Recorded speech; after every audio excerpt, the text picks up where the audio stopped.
Okay, so this is grade 12 pre-cal, 6.1 Radian Measure. The questions that we do after this will be in the notes. We don't use the ones from the main book, we use different ones. But what we're going to talk about is angles can be measured in other things than degrees.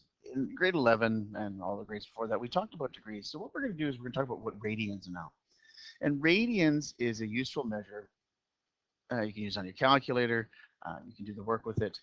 It's to measure central angles and angles within a circle. So what we have here is, if you look at this graph, there's our unit circle. We have S here, and we have R.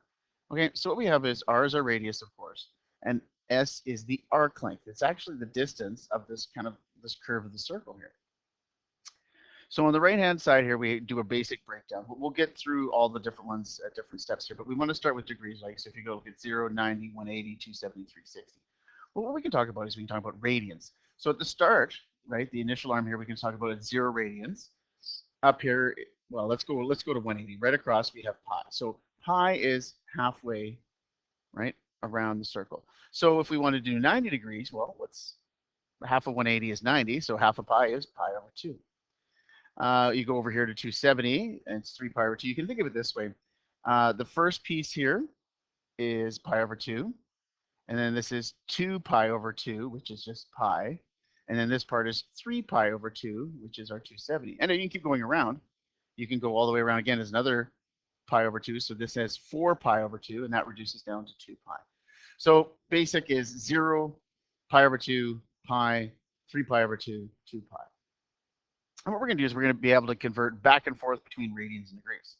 So a full rotation, right, is 360 degrees, or 2 pi around the circle. So if you want to convert, right, degrees, 2 pi over 360 equals pi over 180. So 1 degree is pi over 180. That's a useful thing when we're converting.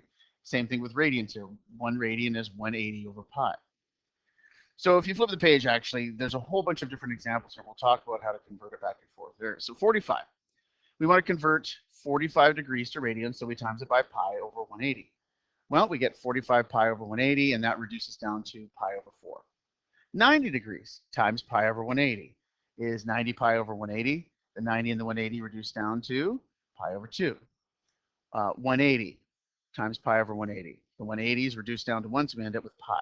Now, what happens is if you get something like this, we want to convert these to degrees. Okay? Well, we just do, this was pi over 180. To do it the other way is 180 over pi. So pi over 6 times 180 over pi. The pi is reduced down, right? Remember, you can reduce on the diagonal here. And we end up with 180 over 6, which is 30 degrees. 3 pi over 4 times 180 over pi, right? The pi is reduced. We end up with 540 over 4, reduces down to 135. Okay, now here's an interesting one. This is negative. So normally we go around counterclockwise on the circle. Well, now with the negative, you're going to go clockwise on the circle. That's what the negative means, but you still do the math the same. So pi over 12 times 180 over pi equals negative 180 over 12, which is negative 15. So this one is clockwise. So we start at 0 and go down. Okay, now what happens if you get something like this, 2.762? Well, it's the same thing, times 180 over pi, and you get your degrees that way. Okay, so let's talk about the symbols here. Like if sine is greater than 0, you have to remember, right, that's positive. Cosine is less than 0. That means it's negative. So what we need to talk about is you got to remember where the quadrant arms, right? Sine is the y coordinate on the unit circle. Cosine is the x coordinate. If you can't remember that, just remember your alphabet, right? X comes before y, c comes before s. And then tan is just y over x. So since sine is positive, where is y positive on the unit circle? Well, 1 and 2. That's where it is, 1 and 2. Whereas cosine negative, okay, that's negative is 2 and 3. Now, what's the same for both these? Well, the 2 is the same. So the terminal arm has to be in quadrant 2.